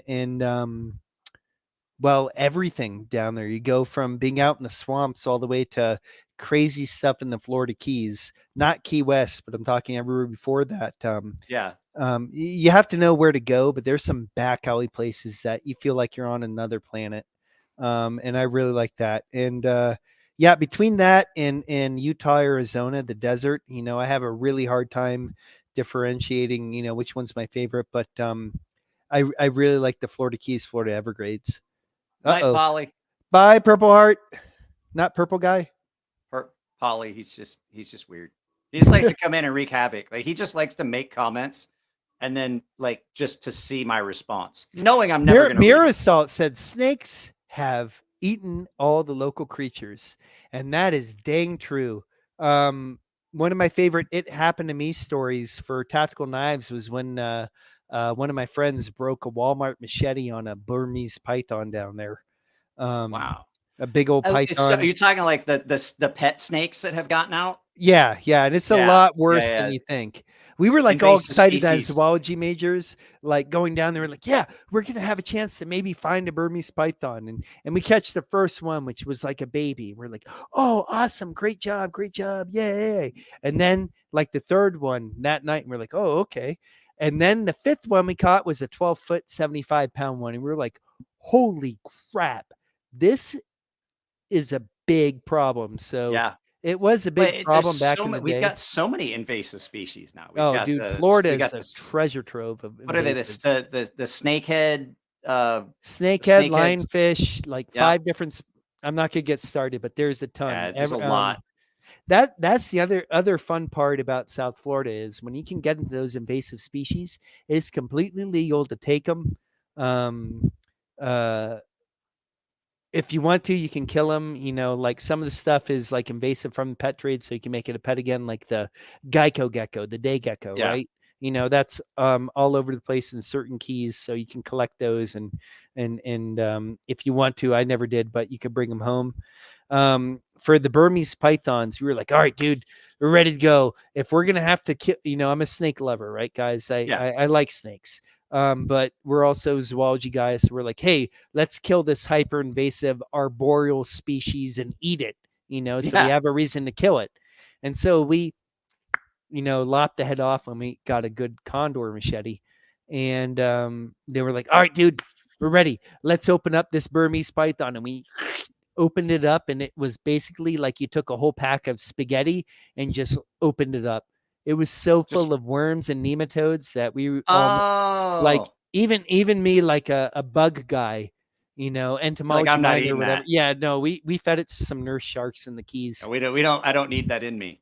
I did have a question for you. Yeah, and that reminds me of something. So, bushcraft hunting. Mm-hmm. So, like, I which do you prefer? Like, do you like to prefer like a snare, like a rabbit snare? Or a small animal snare, or do you prefer something like a slingshot or something like that, like a bow and arrow, a slingshot?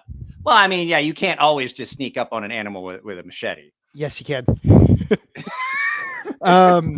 So down in South America, and you can do this in America here in the U.S. too, but you shouldn't because it's against the law. But you can take a flashlight, hold it by the side of your head, and guys, you can do this at home with any animal, even your pet dog, and you're able to see the eye shines. Well, some species of fish are, especially the tasty ones, have big eye shines down in South America. Yeah. And to answer your question earlier, it would definitely be the Colombian Amazon for my second place. Oh yeah. I'll get back to that. We didn't get to that one. But I could tell you why later. But like, long story short, I can teach, the indigenous can teach people how to hunt with machetes down there for fish at nighttime almost as well as you can hunt with the spear. And Okay. I didn't believe it until I saw it, and then I didn't believe it till I did it successfully. But what you do is you aim in front of the. So here. Trying to get this shot. Here's Mr. Fishy, right? Hello, Mr. Yeah. Fishy. You don't aim at it as I'm sitting here trying not to defoliate my hand. You aim in front of it, so when the fishy pew, runs off, it runs into the blade. You can't swing too hard because then you'll have to pick up 2 pieces of fish. But you basically Just do a stun quick it. flick. Yeah, and you have to get really close up to the fish. Yeah. And then you're able to do it. But It's like when you're spear fishing too. Like when that spear breaks the water, you want to aim kind of in front because they're gonna Right. behind it. Exactly. Because it's of gonna the try to swim refractive. away. So Yeah. you want it to swim into your spear. Right. It's kind of like that, but it's kind of, I don't know how to explain it. You just have to do it. Animals in the jungle, in most of the Amazon, not just in Colombia, Peru, Brazil, we're talking Ecuador, we're talking everywhere. Animals live by not being seen. Yeah. So animals stay very, very still unless they're bolting. And if they bolt, you have to, get ready to go right away. But like, if they're not, you have a good chance of sneaking up on them to get dinner for smaller animals, not like for an armadillo or for a capybara or something. They move real quick, but for smaller animals, that's a really fun way. The other one, down there for taking machetes, absolutely. You can also use a flat portion and smack the top of the water. I've only done it, guys. That almost be a lie because I only stunned the fish. I've only seen it successfully done with a paddle and with a machete, like I think one time. But you can hit the top of the water. You're talking like a boat paddle. Yeah, bam! When the fish is really close to the top, it can kind of knock them out, and they can pick them up. But and that was impressive. I haven't been able to do it yet. We used to take carbide from the old carbide lights. Oh, cool! And put it in a glass baby food jar, and put it on a rock. And then you take a cap full of water and you put it on it. You screw it down real tight. You drop it in water, and it produces so much gas so fast it just breaks. And we don't want to be banned from YouTube. That's not explosive. It creates dry ice. Yeah. If in case you guys don't know, carbide for the old carbide lamps, when you would add water to it, calcium carbide makes acetylene gas, the same gas that you use for cutting with a torch. It makes acetylene gas, and that's what the old miners' lights ran on, calcium carbide. And when you add a little bit of water and then light it. You can still buy those lights too. Yeah. A lot of the cavers love using them because they can put burns on the walls and stuff and mark where they're at. It's super interesting. There's like a whole genre of cavers that just use that. We just still have them because I live in the foothills of the Allegheny Mountains, and my family I still remember my grandfather going out and digging coal out of the side of the mountain to heat the house when I was little. He would like take the tractor up with the bucket on the back, and he would go just dig out enough coal for like the week and put it in a bucket. And then we had the old pot-bellied coal stove in the house. The whole house smelled like sulfur and coal. And that is the best way to heat a house, though. It's so warm in the winter with carbide. With coal. No, with coal. With coal. Oh wow. Yeah, there was an actual coal mine on the farm where my grandfather would just go and dig coal out of the seam and then just put it in, wheelbarrow it out and put it in the bucket on the back of the tractor, and then drive it back down to the house and put it in the coal chute. And then that's how we heated the house with coal when I was a little kid. Yeah. So guys, this is not Leave No Trace, by the way. I'm seeing comments on the side about hunting a gator with a boomstick and stuff too. Yeah. In the US. Guys, just a reminder, we're doing the giveaway for the Nebulax, and the entry is #Band-Aid if you haven't already entered. I keep forgetting to do that.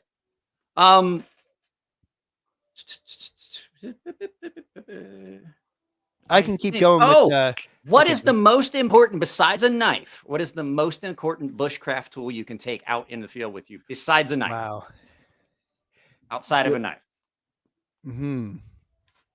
Because I knew your answer was gonna be a knife. That's why I was like, I gotta pick some. I gotta make sure we're clear on this. Well, I mean, The hard part is, guys, are we talking survival or bushcraft? And okay, what does that mean? Are we trying to live out in the middle of nowhere? Are we trying to have fun with the environment around us? So we'll keep it with bushcraft. And I would say for bushcraft, besides a knife, a dependable piece of cordage. Somebody, I was wondering because somebody said rope. Yeah. Well, I would say fire, or I would say a fire making device. But if you're good at bushcraft, and guys, nobody goes out there, hey, I'm going to go into the woods and just use 2 pieces of steel and do the floating method, or 2 pieces of wood and do the floating method to do that, in order to have fun. Bushcraft, everybody always says, oh, we have to have a fire. We have to have a fire. Well, if you're in Florida or in Utah in the summer, or up in Ohio during the summer, you might not need a fire to get through the night, but you might need some don't. It's cordage. like 80 degrees. It's 80 degrees and 70% humidity. And where I live in Ohio in the summer, you're like, I don't want a fucking fire right now. To tell you the truth. I want a breeze is what I want. Yeah, and I'm trying to get like something different than what everybody else would say. Otherwise, I would say, oh, a tarp, or a lighter, or a ferro rod. So I'm trying to give a different answer than what people would normally think about. The first thing I thought was, like, outside of a knife was 550 cord, because even if you did need to make fire, you could make a bow. Right, you could do a bow drill or something. Which, guys, even if you're awesome at it, sucks. It sucks, and it's super tough. But you can use that cordage for so many other things. You can use it to put stuff together to make a shelter. You can use it, if it's 550 cord, you might be able to use it to snare an animal, or to make some kind of fishing a rod, or use the cordage to weave up a thorn on the end of a stick. I was going to say 550 cord is nice because you wind up with more than just one piece of cord. You wind up with all the stuff in the center, right, that you can use as small cordage, and then the outer shell. And you can actually strop a knife on a piece of 550 cord. Yeah, yeah. Really? Pull it good and tight. Yep. Pull it really good and tight. You can actually strop it. It's not great, but it will strop it up enough. I wonder if you the can edge put, back up. If you're desperate, you could probably put some kind of fine sand in the that's how I've seen people do it, is they take like clay mud and use it as a sharpie. You can strop it, but I've seen people like actually I saw a guy sharpening the serrations on a knife that way, because he could get the cord in there, and he literally just put some of that it would abrade the clay. stuff. So one of the methods I've learned and also teach guys, it's not the way to get like a freaking 50 micron belt edge or anything like that, but if you can take fine sand and a spongy rotten wood, not like a hard rotten wood, but spongy, you'll know when you feel it. And you put the soft sand in there, you can polish an edge. Maybe if you work hard, you can get it to maybe hair popping sharp, but you can definitely get it to a workable edge that way. Some of the strops that I have that are in my sharpening bench are made out of balsa wood, because it's nice and soft. And you can load it. You can load it with a cream, like one of the cream, like not cream, one of the waxy type abrasives. You can load it with the liquid diamond emulsion, and it'll hold it really well. And the nice thing about it is, if it starts to get bad, you just take a paper towel and you just scrub the fuck out of it, and then just reload it. And they're nice, especially if you do like a convex edge, because it's got give, so it'll strop that entire surface, because there's some give to it. You don't want to push too hard, but I got so many different types of strops. Marisol said a bong to hold water. And as funny as that is, a water holding device is super hard to improvise in the bush. I can see that. And so that kind of, honestly, as funny as that is, that brings up a good point. If you're like bushcraft, or you're doing anything out there and you just have a knife and you need something else, even if I'm carving like crazy, or making a shelter, or I don't know, filming a YouTube video where I'm just out here with a knife, you're gonna want water.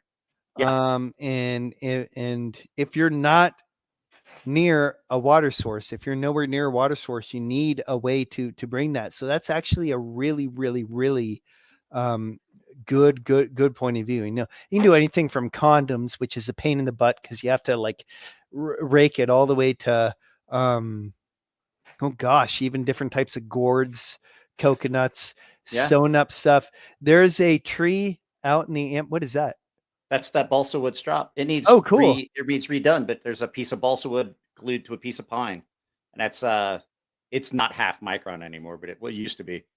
Holy cow! That's balsa wood glued to a block of pine. That's there you that's go. The strap I was just talking about.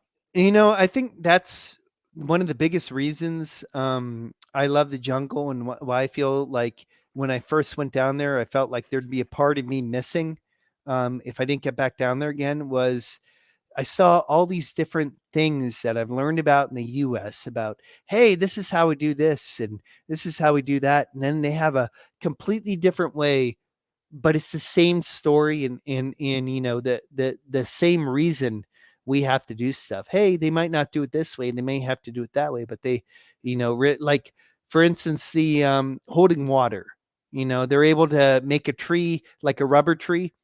And then there's another tree that has the cambium layer they can pull off, and it's almost like clothing, and they can put that that sap around it, and it can be like a water holding device.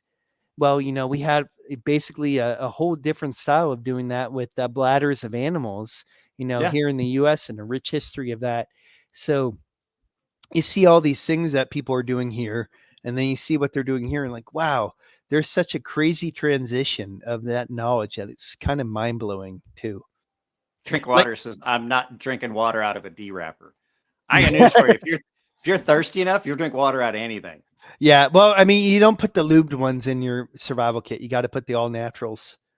You were talking about your crazy edge earlier. Go ahead and describe it. That convex that you like. Oh, so a convex, instead of just being a V angle, it's almost like an the one that you like, your favorite convex. No, that it's just all like that's how I do all my edges. So when I sharpen, instead of it just keeping a standard angle, I rock the knife a little bit, and so the angle changes the entire time. And what you wind up with by the time you get to your final stone and you're stropping, you've knocked all those shoulders off, and you basically just have a radius that goes from the apex all the way down, as opposed to it just being like when you use like a fixtured sharpening system. That's just a set angle. There's no set angle to it. It rotates up, and what happens is you've got that super fine edge at the front, and then it kind of it has more material behind it to support it, and it pushes material out of the way. It's the same concept of like how a Japanese sword cuts so well. It's because the whole thing is convex like that. I feel if I put this in your hand, you would say, "Oh my gosh, that's exactly what I'm talking about." And guys, I'm trying to here we go. So this is a knife that I bartered for off of basically like a Amazon fishing bush pirate, because I learned so much from this knife, and the way that he worked his edge was almost exactly like how you were saying. And once again, guys, I'm sorry for the foggy camera, but he has that crazy gradual no shoulder convex that you could only do by almost doing it by hand, by rocking back and forth. Yeah. You know, and it's exactly so sorry about that. That's exactly what I do. So when it's on the stone, as I'm sharpening through the process of the stone, I'm constantly doing this. So that edge, it's almost like doing the same motion that you see a Japanese sword polisher do when he's establishing that full convex that's on a Japanese style sword, where they rock the knife. I'm just doing it like really small at the very edge of that knife. I'm sorry, I just saw the comment. If you're going camping and you're bringing condoms, I'm going home. True story. So anyway, now everything's a train wreck. So yeah, guys, knives. Yay. You know the difference between camping and a blowjob? No? Let's go camping. We're done. Sorry, I had to take the opportunity. So I think this dude made this out of like a God bless America. I'm sorry, guys, once again for the fogginess. Here we go. Looks Come like he on. made it out of a Buick bumper, He perhaps. did it out of an old machete that he broke up. And then what Oh, I you'll can see see is this traditional wrap around the end. Indigenous down in that area of that Amazon region tend to do that a lot. Just the Bushmen do. And yeah, I love this knife. I've learned so much from somebody who uses knives a lot more than me. And it's crazy, just like you said, that transition of what works, like that no shoulder convex. Yeah. And how that's kind of acclimates itself to knife use. It's hard to me personally. I think it's hard to sell that as a factory knife, because what it looks like is just like a completely polished convex thing, and sometimes that's not as sexy as you'd think. You have to have a fuller or it's hard to do. Mm-hmm. It is hard to do. There's a couple companies that do it real well. Like I do the convex at the very edge. I don't do the entire blade, but like I don't have it here, but I have a Bark River. Bark River makes a handful of knives. One of the ones that I really, really like is the North Country EDC, which is not quite a Bushcraft knife. It's not big enough to be a Bushcraft knife, but it has that full convex. So basically from the spine all the way to the edge, it just starts this gentle transition, and you can see the radius of that all the way down. Mm-hmm. And that's why their knives are so expensive, but it cuts so well and it stays so sharp for so long, because the way that edge sits and the way it supports itself, because it's really fine at the very apex, but it's got more material behind it to hold it. And then, like I said, just like the concept of the Japanese sword, it moves that rounded area, moves material away from the cut to keep it from binding up. So there's more of a push away. It kind of wedges the material out of the way and allows it to continue to cut. Even if the knife is dull. And one of the best knives that I learned that from non-convex is a Silex. Am I saying Skylax? Silex. Silex. I don't know. Dylan told me, and I was like, I didn't pay attention. Sorry, Dylan. I think it's a Silex, but I've gushed about the geometry of this a billion times. It is nice and thin. Yeah, and it's thin enough, but it hasn't, between that and the Sea Snake, as far as ARPM9 goes, I haven't seen any problems so far with it. Even being thin on stupid stuff you probably shouldn't do with a knife, like carving really bony fish and things that should fragment a small V edge like that. I'm not gonna lie, I did some stupid stuff with the prototypes to see how it would hold up. Oh yeah. Nico saw me do it. Nico saw me do stuff with my prototypes of the Sea Snake, and they've held up pretty well. I've got one that's got a little bit of it's not quite as straight as it was, but yeah, I bet mine back. But I'm like, it was for testing. Like that's I was like, I had to test it. You know what I mean? Let's so we got 20 minutes left. Let's see. If you guys haven't entered for the giveaway, we're gonna do it here in just a minute. Band-Aid, all one word, #Band-Aid. Band-Aid is the entry. And Silex, thank you, Hobbit. All taps, yeah, Silex. So you know what? Living in Japan for a long time screwed up my pronunciation of things, because I's are E's in Japan. I think Silex is I believe it's a Greek mythology thing. I might be wrong with that. We'll ask Dylan later before I say stuff on the internet for everybody to yell at. Yeah. I don't like the Ken. I do not like the Ken. I don't like any belt sharpener. I don't. I think that the risk is too high. There's no speed control on most of them. All you're going to do is you're going to add too much friction. Those belts, they give you those belts, and they don't tell you that you should change them real often. Having made knives, I'll tell you right now that when you're doing edges, you want a brand new fresh belt every fucking time at a low speed, at almost so slow that you can't, like, to the point where the grinder is struggling to like not turn off. Like you should be able to watch the band, like the attachment band on that belt. You should be able to count how many times it goes around. Super slow, no friction, water on it, like wet that belt.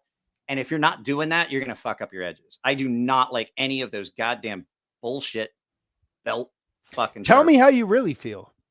Ken Onion did that as a money grab and basically was like, well, I could use this. Let me see. I got this weird belt grinder thing that I use for cleaning out stuff on wood. Let's just turn it into a sharpener because that's all that is. You know the one I'm talking about, the little I have belt sander that they use for doing. I have a leather belt for my belt sanders that will Yeah. make my machetes molecule shaving. It's creepy how sharp I can get stuff with that. No, not Sax. We're talking about the name of the knife. Like no, not Sax. Sax or Sax is a Viking style small knife or short sword with a clip down point, almost like a Warrenclyffe or sheep's foot. Big Brown Bear just asked. I was getting ready to bring that up. So that I love carbon steels, especially we probably had discussion, ones that I can fix out in the field, and the world got by without stainless steels for a very long time, including pirates, cannons, all that fun stuff. A lot of times when you're down in the jungle, you see a machete and it's just like another layer of rust on it. With that being said, those machetes are used a lot. So it's more of a patina because the rust doesn't have time to build up. That being said, I've seen some pretty rusty knives down there and stuff too. Carbon steels are great. It's just more maintenance, like 1075. It rusts a little bit easier. And especially for some reason in knife form, I think because we bring the Rockwell up, something science that you can tell me about later. I'm not sure if that's exactly right or not, but we end up having to put some kind of like beef fat or something on there just to keep the rust away, just to keep the knives nice. With that being said, I love H1 steel. I love LC200N. I even love more. MagnaCut, I'm even loving more and more now. I have a machete being made in MagnaCut. Yeah, I'm that guy. Just to try it. I don't like H1. I find H1 to be very soft. Well, it doesn't hold up. It is really, really, really corrosion resistant. I have to admit. Yeah, absolutely. If you strop it, keep it at a toothy edge, and you might be surprised. That's something I had to go back on. I'd always strop the heck out of my H1. I've got a Spyderco Aqua Salt. I was gonna say it's one of the salt series. Yeah, it's an Aqua Salt that I convexed, and I'm like, gosh, why is it stalling? And then my friend Chris Snell was like, Joe, check out Spyderco forums and see the properties of H1 and try and make it toothy. And all of a sudden I was like, all right, I kept at like 400. I don't know. Yeah, like 600, maybe 600, 800. I say that's about the only edge that I ever liked on H1 was nothing more than 600. Yeah, it's like the more toothy, the more toothy it seemed to work well, and the LC200N miles above that.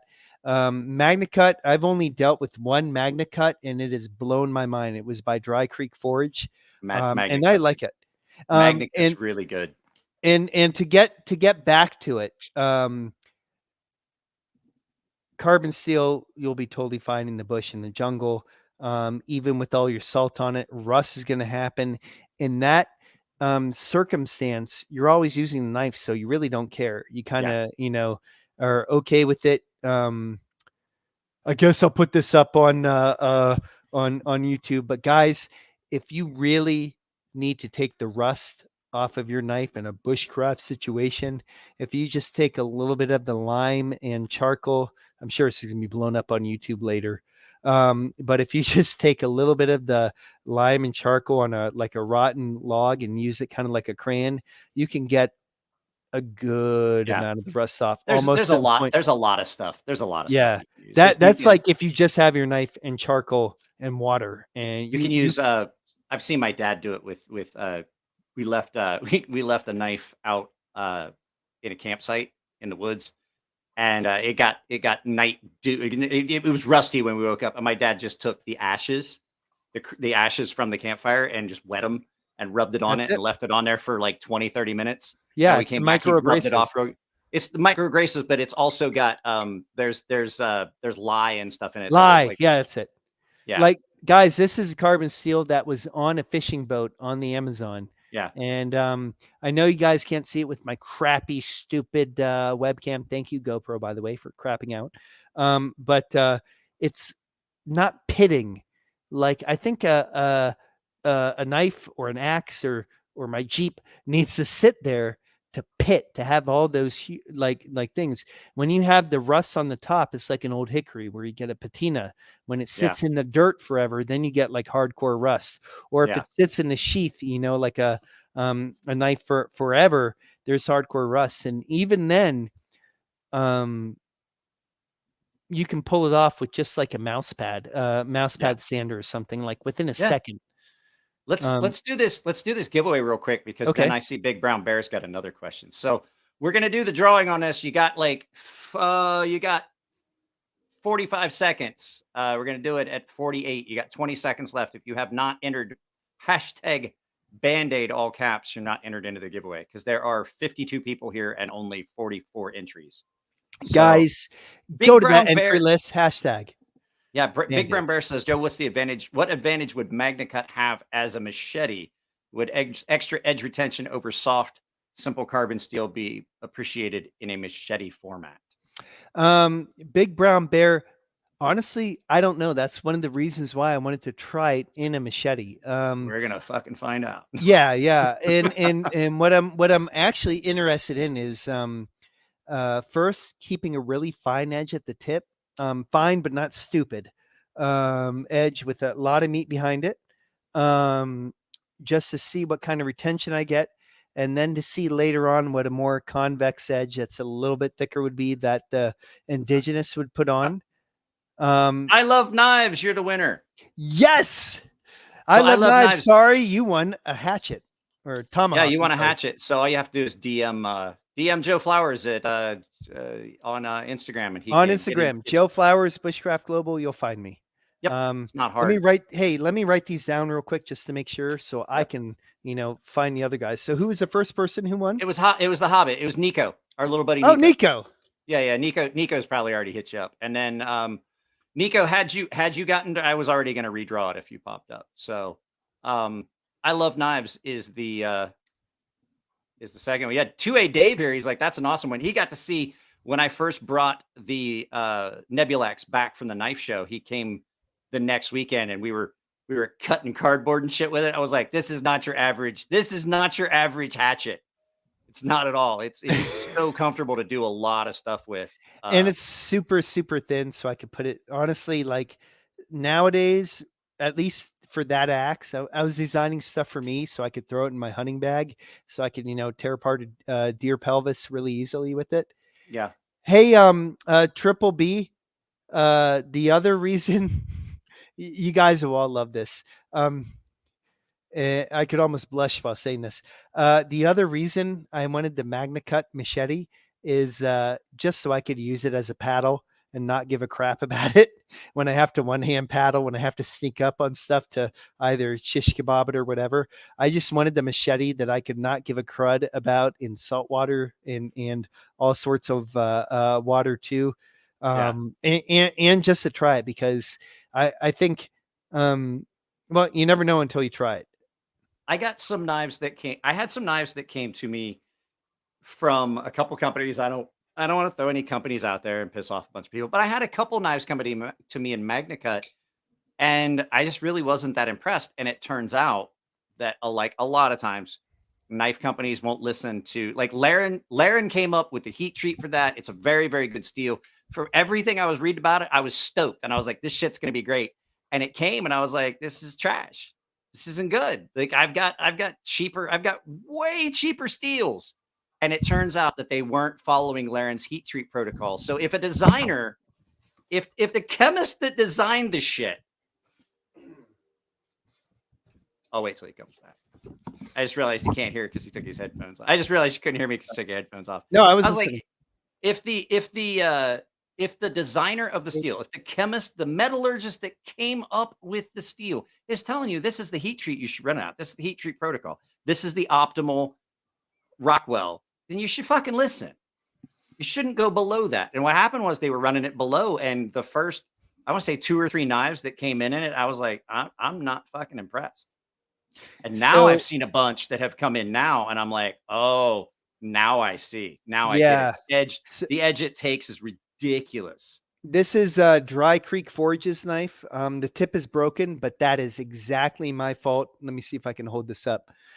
This was the first MagnaCut thing I've ever messed with, and I put this through its paces. I left it for 4 days in a canal in the Florida Keys, in the water, submerged.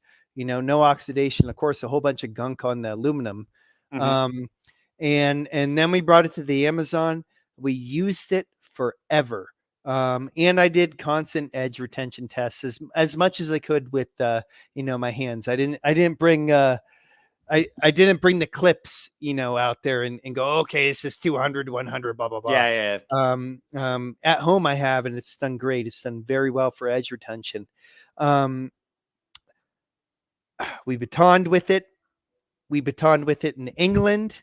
With not like little batons, but I'm talking like full on mallets, guys, like stupid stuff, like cringing, like Lynn Thompson style cringing, as far as like destroying a blade, and was completely impressed with it. In the jungle, it kicked butt the entire time. There was this Serbian MMA fighter, and I was The guy that tried to break the axe. Yeah. The same guy, actually. Yeah. Yeah. Nicola. And I was like, all right, dude, I need some real tests on this besides us throwing it around and chiseling, bones and stuff. And so finally, for like a half hour, he just grabbed some coffee and was just thunk, thunk, thunk into this really bloodwood. Everybody knows bloodwood, right? Yeah. It's really, really hard, stupid stuff. We've broken Super a lot dense. we've broken stupid stuff on it. And finally, after maybe the 50th try, finally, we got to the point where we were just like, and then finally we were like bored with it. And like everybody finally walked away. And then maybe 20 minutes later, we finally heard, aha! And I go, what? He's like, I've done it. And the dude's like, his arm is like as big as my neck or whatever. And you're saying he's got legs, he's got arms like legs and legs like people. Yeah. Like that kind of guy. Yeah. And then he eats people too. But he finally was able to do that. So honestly, it took like beyond a Dutch bushcraft knife level of abuse to get this to break. And with it, I looked at the edge there. I don't think it was anything.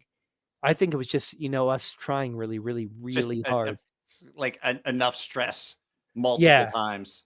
Yeah. So the edge factor this is the old school. I'm sorry. Go ahead. So he said, but when you heat treat MagnaCut too high, you lose the toughness anyway. I just don't see the point.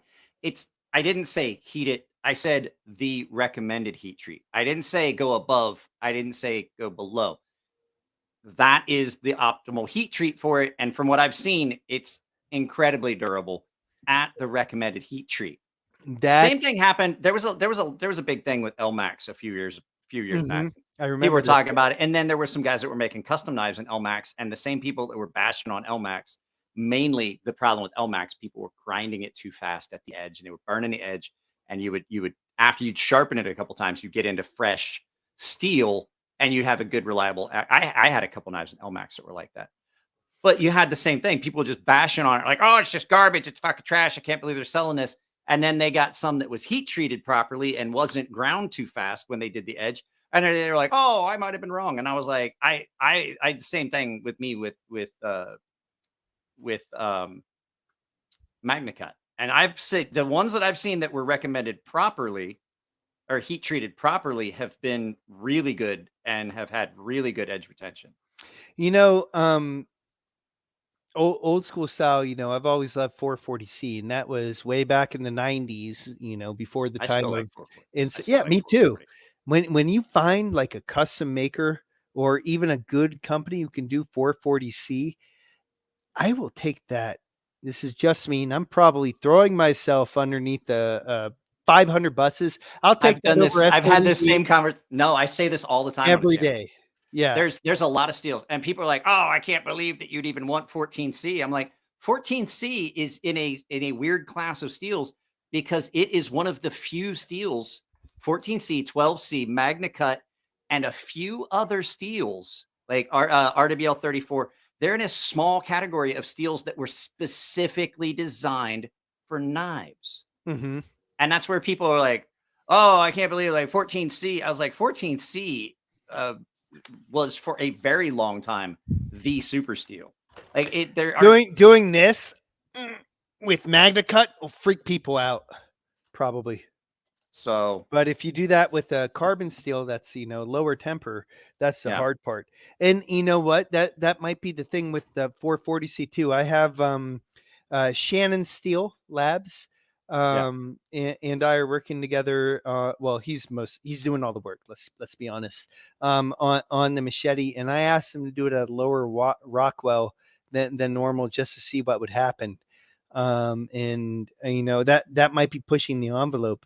But I think it's not just it's not the bow, it's the Indian, or I'm sorry, it's not the bow, it's the archer. Or whatever. You guys get the analogy. If one person's doing 440C, if I got 440C from Bob Dozier, I'd take that any day over anybody's. I'll tell you what, I've seen. So here a couple years ago, thank you. I love knives. Sean, got it. Big Brown Bear here sent me a video of some 440C that he was it 440C? I think it was. It was 440C that he had done. And done this stupid heat treat, and he'd done this super fine grind, and it was so resilient. He was rolling it across a brass rod, and you could see the flex in the steel, but it was still super high Rockwell, and you could just see at the edge, you could see the deformation as he was rolling as he took the knife and put it on a brass rod and rolled it across, and you could just see the steel flex around it and didn't chip, didn't crack or anything. I was like, that's amazing. He told me what the heat treat was, and I was like, Jesus Christ, what a nightmare. He was like, you got to stay on top of the temperature. You got to monitor it. You got to do this. And there's like multi-stages. And I was like, I'm okay with the heat treat I did. I'm not making anything that special. Just for being, like a bushcrafter and just basically like a dirt blade user, I'm learning so much more about the level of sharpness from these past few years, from people like Triple B, from you, from Laren and stuff, that are just, I think that's the most incredible thing about the knife roll is right when you think you're at the apex, we're going to be talking like probably in like 5 years. Oh yeah. You remember when at the apex was a big thing? He said at the apex. Oh, I got like got a sharpener. Yeah. But like, it's so interesting because now I'm learning like a whole nother level of sharpness. I've met stupid sharp stuff, but consistent stupid sharp, all the way along the edge with that retention. And it's really humbling to me to learn to appreciate knives in a whole new way, not just like what steel the knives are, but like the levels you can take stuff to now, and the ways to test it to know you're at that level. I absolutely I love the fact that there's new steels and super steels coming out, but I also love the fact that there's been kind of a resurgence of some of these budget steels that are really good. And my big thing is like people get upset with me when I say it on the channel. Don't get upset again. 90% of the people out there, you could give them a knife in S90V and and a knife in 420J, and the majority of them aren't going to be able to know the difference. And people are like, well, you say this, but with us here on this channel, the 50 people that are watching this, we are not part of that 90%. We are part of the 10%. You're absolutely going to know the difference. And that's when people get all wound up. Like, you don't know what you're talking about. I would know. And I'm like, if you're watching this, you're not part of that 90%. You're part of the 10% that absolutely can see the little. We got to make some kind of blind test YouTube challenge where everybody has to, like, all the knives are the same. Nobody knows what steel they are, but they have to guess by whittling chopsticks or something what the steel is. And they also have to, taste the knife and say, "Oh, this tastes." I was getting ready to tell you that. So Elliot Williamson, I was in his shop the one day, and I had two pieces of steel that were in the back that were scrap. And he's like, "There's some mild steel back there. There's some of this. There's some of this." And he's looking. I come out. I was like, "What do we got here?" Like, I want to use the. Can I? He's like, "You can use anything you find back there." He's like, "But it's none of it's marked." And some of it's good steel and some of it's crap that's just laying around. And he pulled it up. And so first thing he did was he looked at it and he took a piece of the, they had this stuff that they used to use for like polishing spots on metal and clean it up. And it was like this it was like this rubber, but it was I can't think of the name of it, but it was like rust eraser, right? No, it's not rust eraser. It's this rubber. It's this soft rubber, Kratex, and it's got an abrasive in it. And so he cleaned the steel up and he was looking at it and he was looking at where it was cut. And then he licked it and he goes, okay, I know exactly what this one is. He's like, that's 3V. He's like, 3V, immediately you get the metallic, rusty. He was like, it reacts with your saliva. He's like, that is 3V. That's a very good steel for what you're getting ready to do. You should use this piece. He's like, this other stuff, I don't know what the fuck it is. I would throw it away. And then the only steel I can do that with is 5160. 5160. Why.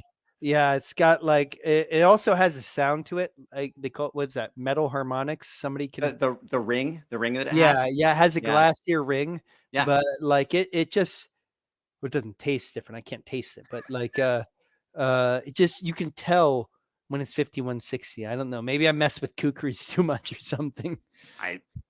I'll tell you what. One of the longest sharpening experiences of my life was hand sharpening a kukri on a.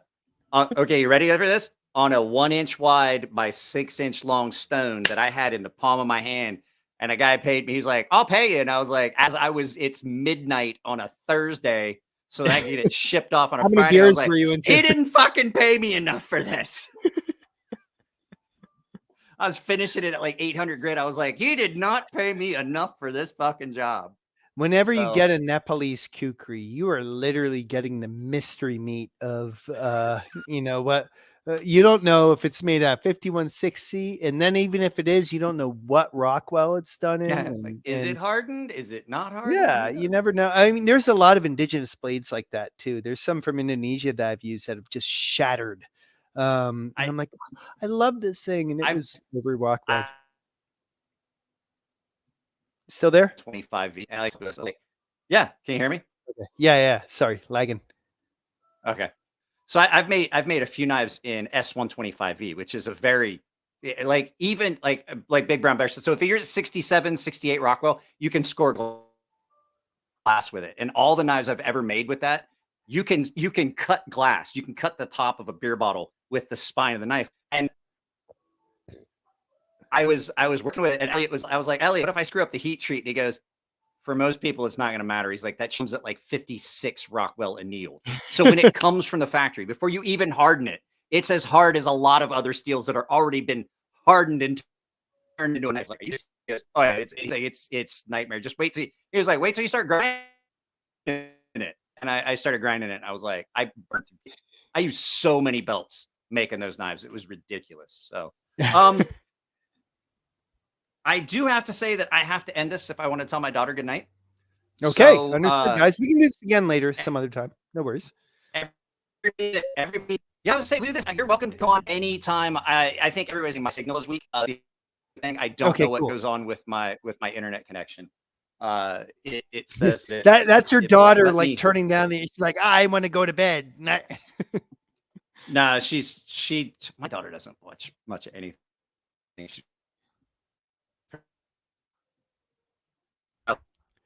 He's lagging. So, guys, thank you for joining my Twitch podcast tonight. We're gonna play Overwatch. No, I'm just kidding. I'm trying to. I had something I wanted to show you before we leave. Hey guys, if you want to go camping with me while he's getting ready to show stuff, check out Georgia Bushcraft. That should have fixed.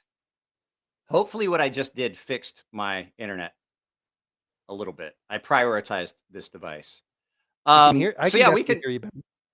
Yeah, I can. So I definitely want to try and do this again. We can talk about some more stuff when you've got more design. I know you've got designs with tops and stuff like that. Mm-hmm. We can have you show those and stuff like that. But before we go, you were talking about your friend that sounds like Arnold Schwarzenegger, and anybody that watches this channel for a while knows that I have something that I like to show everyone because it's hilarious. And so here Stick it comes. around. It is a very rare diamond. Jack, I want you to draw me like one of your French girls. Wearing this. All right. Wearing only this. The last thing I need is another picture of me looking like a porcelain doll. As a paying customer, I expect to get what I want.